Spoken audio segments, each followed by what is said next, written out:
Korps Garda Revolusi Islam Iran atau RGC memperingatkan kesiapan pasukannya untuk memperluas operasi militer langsung ke wilayah musuh.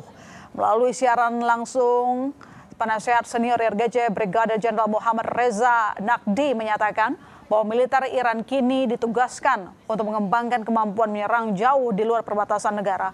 Pernyataan ini mencuat tepat setelah media pemerintah Iran merilis video langkah pemimpin tertinggi mereka, Mustafa Khamenei. Langkah ini dinilai sebagai pesan persatuan mutlak di bawah komando barunya. هر موقع اقتضا بکنه و فرمان صادر بشه باید بتونیم عملیات رو به خاک دشمن بکشیم، به سرزمین‌های دشمن بکشیم و دور از سرزمین خودمون بتونیم عملیات انجام بدیم. اینا ویژگی‌های دکترین تهاجمیه که باید احراز بشه. یعنی الان سپاه مکلف شده که این آمادگی رو کسب کنه. بعد این توانمندی رو تو خودش ایجاد کنه که بتونه این کار رو باید در موقع مقتضی انجام بده. Sebelumnya, media Iran merilis video yang menampilkan pemimpin tertinggi Ayatollah Mustafa Khamenei di kelas yang tampaknya merupakan kelas jurisprudensi. Mengenai kapan dan di mana video direkam pun belum dapat diverifikasi. Media Iran sebelumnya telah membagikan sebuah video pada Maret 2026 yang tampaknya direkam pada acara yang sama. Klip yang baru dirilis ini tampaknya mencakup berbagai adegan sesi pengajaran Mustafa Khamenei yang ditayangkan oleh kantor berita awal tahun ini. Setelah menyerang kapal yang diklaim menerobos blokade Hormuz, Presiden Donald Trump kembali klaim Hormuz di bawah kendali penuh Amerika Serikat. Di sisi lain, RGC justru menyatakan kesiapan militernya untuk perluas serangan ke musuh pasca munculnya video Mustafa Khamenei ke publik. Kita bahas bersama pakar geopolitik dan keamanan nasional sekaligus Ketua Bidang Kebijakan Luar Negeri DPP IKAL Lemhanas RI, Wibawanto Nugroho Widodo, peneliti senior Indo-Pacific Strategic Intelligence Fauzia Cempaka Timur. Selamat petang Mbak Cempaka, selamat petang Mbak Wibawanto. Selamat petang, Mbak Iwana. Oke, kita ke berita terbarunya dulu. Disampaikan IRGC siap menyatakan untuk memperluas kemampuan strategis bersama dengan munculnya tiba-tiba pemimpin tertinggi Iran Mustafa Khamenei. Apa yang Anda baca? Sinyal apa yang ditampilkan oleh Iran? Saya ke Mas Wibawanto dulu. Silakan dijawab. Ya, jadi ancaman Iran itu untuk memperluas serangan ya, itu harus dibaca sebagai strategic coercion, tekanan strategis, bukan hanya ancaman militer. Jadi ini pesannya Teheran itu adalah Amerika dan Israel akan membayar ongkos yang begitu besar dalam hal politik, ekonomi, dan militer sekalipun mereka berhasil melakukan serangan militer yang konvensional, karena memang secara konvensional itu lebih superior dibanding Iran ya. Jadi ini yang ditunjukkan oleh Iran itu, yang ditujukan itu adalah deterrence ya, sekaligus meningkatkan bargaining power dalam setiap kemungkinan negosiasi berikutnya. Nah, jadi tapi Iran itu juga mencegah terjadi regional konflik, tetapi Iran sekarang siap untuk melakukan eskalasi intensitas di dalam skop regional dan juga ekspansi geografis. Nah, kenapa ancaman ini serius, Mbak? Karena Iran ini mempunyai sejumlah yang namanya tuh pressure points ya. Ya, ini dapat mengubah konflik yang sifatnya bilateral antara urusan Amerika dengan Iran itu bisa menjadi konflik regional, dari Iran ke Israel, ke Gulf Country, ke Irak, ke Laut Merah, ke Strait Hormuz ya, Selat Hormuz, dan juga ke pasar energi global. Jadi ini yang bermasalah tuh nanti akan global gitu. Harga minyak, shipping and maritime security, inflasi, rantai supply global, pasar keuangan, dan juga energi dunia. Dan di sini Hormuz ini menjadi begitu penting karena Hormuz ini menjadi transformer dari konflik militer ya, menjadi energy disruption atau gangguan energi, berimplikasi kepada economic shock dan akhirnya instabilitas global. Artinya sebelumnya kan Anda sempat mengatakan bahwa yang dilakukan oleh Amerika Serikat merupakan coercive diplomacy. Itu tidak berjalan sehingga diterima oleh Iran, malah menantang balik oleh Iran, ditantang balik oleh Iran. Ya, bisa dibilang seperti itu. Makanya resiko terbesar adalah miskalkulasi. Miskalkulasi. Oke. Ya, menimbulkan retaliasi, menimbulkan counter retaliasi, menimbulkan wider retaliasi atau retaliasi lebih besar secara geografis dan terjebak dalam spiral eskalasi. Apakah Amerika dan Israel bisa mengalahkan Iran? Nah, poinnya adalah superioritas militer tidak secara otomatis dapat ditranslasikan menjadi kemenangan strategis. Mereka dapat saja menghancurkan beberapa target sasaran baik di Iran dan juga di luar Iran, proksi-proksinya. Tapi yang lebih penting adalah konsekuensinya ini Amerika dan Israel apakah bisa mengontrol, apakah bisa mencapai sasaran politik yang diharapkan.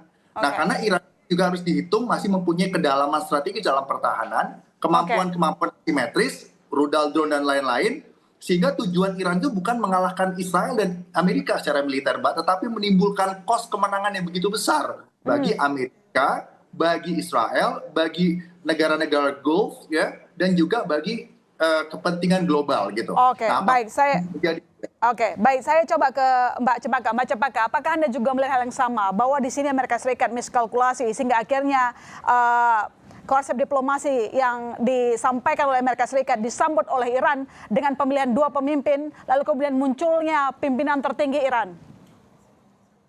Mbak Ilona, jadi kita melihat bagaimana saat ini yang terjadi ini fase kedua yang lepas dari periode sebelumnya begitu ya. Jadi periode serangan pertama di tanggal 7 Juli ini setidaknya dari tanggal 7 Juli 2026 hingga saat ini begitu ya, Amerika Serikat ini sudah mengancam melakukan serangan penuh sebanyak 4 kali. Dan kalau tadi ditanyakan apakah bagaimana statement yang dikeluarkan oleh IRGC sendiri sudah terhitung setidaknya beberapa laporan mengeluarkan informasi bahwa IRGC sendiri sudah mengeluarkan statement yang sifatnya eskalasi, ancaman terhadap eskalasi militer yang bertahap ini setidaknya 5 kali. Jadi sebenarnya kalau dilihat memang sifatnya memang TikTok atau yang jelas begitu ya, tit for tat yang jelas antara memang Amerika Serikat dan Iran begitu. Nah, tetapi memang kalau kita lihat strategi Iran sendiri pun sebenarnya agak berubah sejak periode yang lalu begitu. Saat ini terutama karena memang strategi Amerika juga berubah. Pertama kita lihat bagaimana Amerika Serikat misalnya melibatkan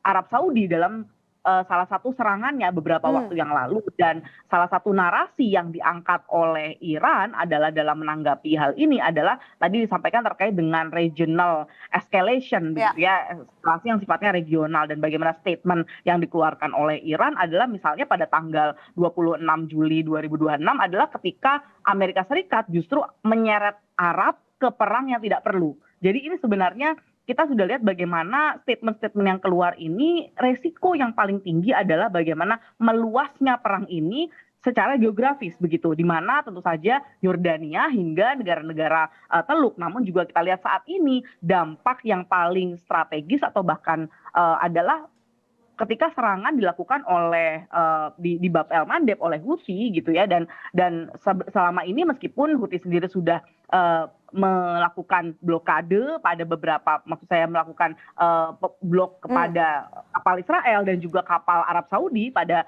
periode yang saat ini begitu ya, dan kita lihat salah satu dampak yang cukup signifikan adalah bagaimana akhirnya mengorbankan atau ada korban jiwa. Nah ini yang sebenarnya miskalkulasi yang tadi disampaikan oleh Mas Wibawanto begitu. Miskalkulasi ini yang ketika tidak dapat deeskalasi begitu ya, baik oleh Iran dan Amerika Serikat, meskipun kita lagi-lagi melihat bagaimana apalagi saat ini Amerika Serikat menyerang atau melakukan serangan terhadap kapal Oman, tentu kita lihat bagaimana sebenarnya ini juga di belakang layar ada perdamaian yang saat ini sedang dicoba untuk konteks Selat Hormuz, dan hampir mencapai titik yang cukup signifikan di sisi substantif begitu. Nah, dalam konteks ini saya lihat sebenarnya ada pressure deterrence yang juga ingin disampaikan oleh Amerika Serikat terhadap Oman. Di sisi lain, pressure yang disampaikan melalui Houthi tadi mendapatkan miskalkulasi yang sampai merenggut korban jiwa, dan ini tentu kalau meningkat maka akan semakin berbahaya di level regional, Mbak Ilona. Oke, jadi Anda apakah sepakat atau tidak dengan pernyataan Mas Wibawanto barusan bahwa respon Iran ini tidak bisa kita anggap enteng, ada hal serius? Benarkah akan ada potensi perang yang lebih besar? Tentu Mbak, karena memang kita tahu bahwa taktik asimetris dari Iran ini punya satu aspek, yaitu aspek kejutan. Nah ini kejutan ini kita tidak bisa mengantisipasi eskalasi yang sifatnya vertikal begitu ya, yaitu peningkatan lebih tinggi gitu ya kekuatan militer, tapi justru beberapa hal yang harus diwaspadai adalah justru aspek-aspek yang sifatnya kejutan, Mbak Ilona. Oke, baik, saya ke Mas Wibawanto. Tapi kan kita melihat bahwa di sisi yang lain Presiden Iran Pezeshkian lebih cenderung mengutamakan negosiasi, bukan yang Anda lihat?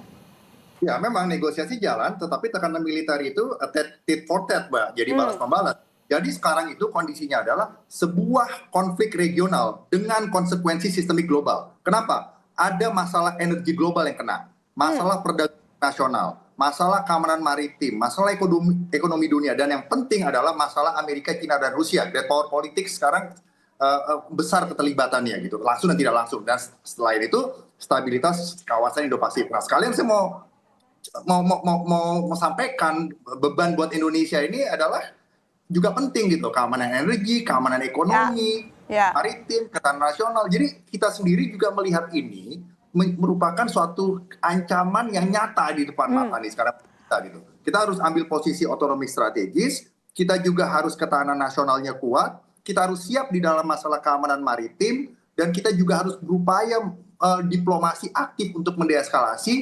Dan juga kita harus tahu ketahanan nasional ekonomi kita ini semakin bisa terancam karena adanya fenomena yang naik eskalasi. Ya, di balik risiko eskalasi yang mungkin akan berdampak ke global termasuk juga Indonesia, Mas. Betul. Apakah Anda melihat bahwa mungkin begini, seberapa besar optimisme Anda negosiasi akan berjalan dengan baik? Di satu sisi si Trump mengatakan bahwa dia yang menguasai Hormuz, tapi faktanya kan tidak demikian. Silakan jawab singkat.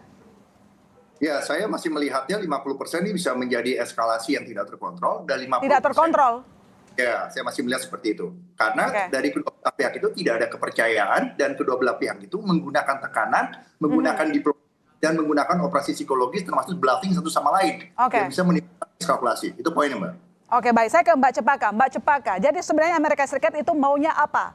Maunya menguasai Hormuz atau sebenarnya sedang mengincar Mustafa Khamenei?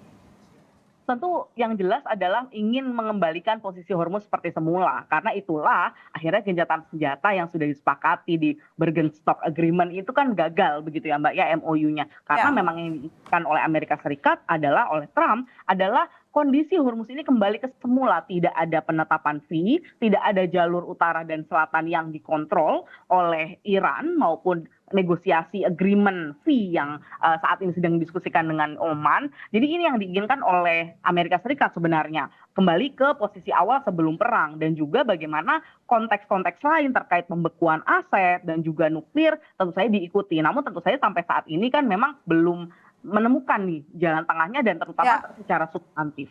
Oke, baik. Boleh disimpulkan Mas Wibawanto, jadi kalau tadi ada beberapa pilihan, saya belum menyebutkan soal nuklir. Apakah itu menjadi titik paling berat oleh Amerika Serikat saat ini? Ya, jelas. Kalau nuklir dalam konteks pengayaan nuklir yang mengarah kepada senjata nuklir, itu sudah pasti tidak mungkin diberikan oleh Amerika. Itu poin satu. Poin kedua, yang bilang Mbak Cepaka tadi benar, bahwa Amerika itu mau kembali kepada kondisi status quo di Selat Hormuz seperti era sebelum Februari 28 atau 2026 ya. Nah, jadi yang sekarang kita harus perhatikan, Mbak, pada saat perang ini ekspansif ya, baik intensitas dan juga skop geografisnya, kita juga harus mempunyai keraguan bahwa Amerika, Israel, dan Iran itu salah baca keadaan dan tidak bisa mengontrol eskalasi. Itu yang harus kita perhitungkan, karena semakin besar eskalasi, semakin besar skop geografis, berarti semakin besar juga konsekuensi dan aktor yang akan terlibat, Mbak. Baik langsung ataupun tidak langsung, gitu loh. Nah, jadi kondisi ini disebut kondisi spiral eskalasi dan kondisi semakin kompleks, gitu.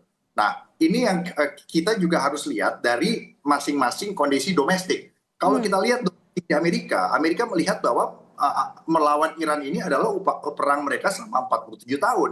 Dan ini harus diselesaikan, begitu. Dan makanya walaupun Presiden Trump dinilai oleh beberapa stakeholders itu kontroversial, figur yang kontroversial, tapi saja Pentagon juga mendapatkan dana yang besar. Artinya Presiden Amerika tetap bisa melaksanakan operasi-operasi militer, mau dikategorikan itu special operation, low intensity conflict, atau bahkan sekarang sudah masuk dalam eskalatif high intensity conflict. Sementara Iran sendiri juga IRGC hidup dari konflik. Mereka akan kehilangan relevansi ideologis, politis, dan juga ekonomis jika tidak melawan secara militer, gitu, Mbak. Nah, itu poin. Nah, sementara negara-negara di Gulf Country Council, walaupun ada fakta baru, fakta itu bukan fakta NATO yang sudah mempunyai soliditas yang kuat. Jadi mereka juga dalam posisi sekarang hanya menjadi penyeimbang yang pragmatis. Dan kalau Iran sampai melakukan eskalasi, ini yang dirusak ini, yang akan rusak ini juga adalah infrastruktur ekonomi di kawasan, gitu loh, Mbak. Baik itu infrastruktur energi, infrastruktur ekonomi, dan juga infrastruktur sipil lainnya di negara lain selain Iran, Amerika, dan Israel tentunya, gitu. Nah, ini secara tidak langsung akan menarik great power lainnya, baik itu juga nggak hanya NATO pasti terbawa untuk some extent, Rusia dan Cina itu juga pasti akan terbawa, Mbak. Rusia dan China itu tidak mau Iran punya nuklir juga, tetapi Rusia dan Cina itu tidak mau kepentingan mereka di Timur Tengah itu juga terganggu. Nah, kepentingan mereka di Timur Tengah itu adalah mereka punya pengaruh yang cukup kuat untuk membangun kekuatan mereka. Amerika juga bisa terdistract, tetapi bukan berarti Iran punya senjata nuklir gitu. Oke, baik. Coba saya ke Mbak Cempaka, tolong dijawab singkat saja. Jadi lantas bagaimana kira-kira respon dari negara sekutu melihat ini adalah ada ancaman yang nyata dari Iran? Negara sekutu Amerika ya? Ya, tentu saat ini yang paling menurut saya tentu Israel sendiri gitu ya. Jadi Israel sendiri kemarin kita sudah lihat bagaimana saat ini mereka sedang melakukan apa yang disebut dengan deterrence gitu ya. Deterrence, tekanan deterrence dilakukan melalui latihan-latihan maritim yang dilakukan di Laut Merah begitu. Yang intinya mereka saat ini menunjukkan bahwa mereka tetap siap begitu kan untuk tetap terlibat dengan Amerika Serikat, apalagi ketika Amerika Serikat memutuskan untuk melakukan serangan yang eskalatif tadi, maka dia akan siap begitu dengan menunjukkan hal itu.